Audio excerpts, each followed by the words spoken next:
नमस्कार साथियों, मैं हूं दिनेश ठक्कर बापा और आप देख रहे हैं एएम-पीएम टाइम्स।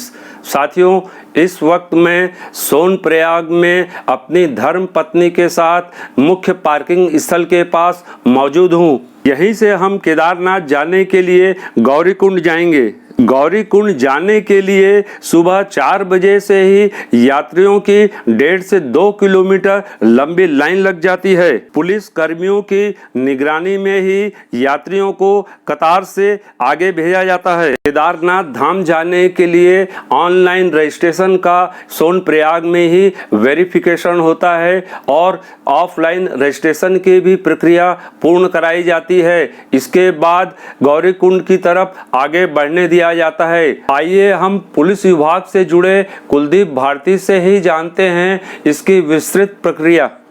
कुलदीप जी, यहाँ जो श्रद्धालु और सैलानी केदारनाथ यात्रा के लिए आते हैं, तो जब यहाँ रजिस्ट्रेशन के वेरिफिकेशन के आते हैं तो उसकी क्या क्या प्रक्रिया होती है? वेरिफिकेशन की प्रक्रिया तो यहाँ पे जिला प्रशासन द्वारा की जाती है और उसमें आधार कार्ड के माध्यम से वेरिफिकेशन होता है। जो ऑनलाइन रजिस्ट्रेशन करा के आते हैं तो जब यहाँ वेरिफिकेशन होता है तो क्या कोई सुरक्षा बैंड वगैरह दे के या कोई एहतियात उनको निर्देश भी दिया जाता है क्या उन यात्रियों को? उनका जो वेरिफिकेशन ऑनलाइन होता है तो उसमें उसके बाद यहाँ पे स्कैनर लगा हुआ है, QR स्कैन होता है।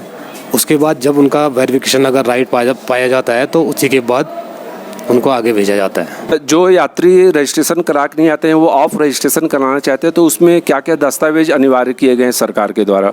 ये आधार कार्ड के माध्यम से ऑफलाइन प्रक्रिया चालू की जाती है यहाँ पे।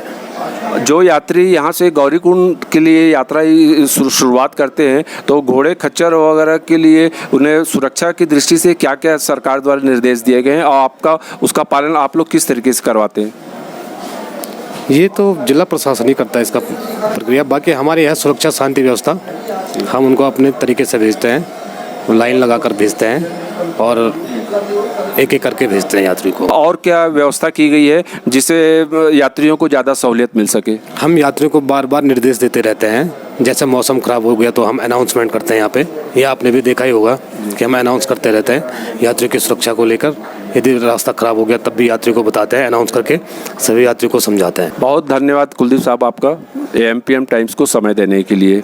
यहाँ केदारनाथ यात्रा अवधि के दौरान काफ़ी भीड़ होती है, इसलिए होटल संचालक कमरों के किराए मनमाने तौर पर वसूल करते हैं। हमने जब पता लगाया तो डबल बेड नॉन एसी के कमरे का किराया 4 से 5 हज़ार रुपये वसूला जा रहा है, जबकि इसकी तुलना में सीतापुर में किराया करीब 2,500 से लेके 3,500 रुपये तक का होता है। इस दौरान रेस्टोरेंट वाले भी चाय, नाश्ता, भोजन आदि और पानी की बोतलों के दाम भी मनमाने तरीके से बढ़ा देते हैं। इसी तरह रेडीमेड कपड़ा दुकान वाले भी यात्रियों से गर्म कपड़े, ग्लव्स, मोजे, टोपी, रेनकोट आदि के दाम भी ज़्यादा वसूलते हैं।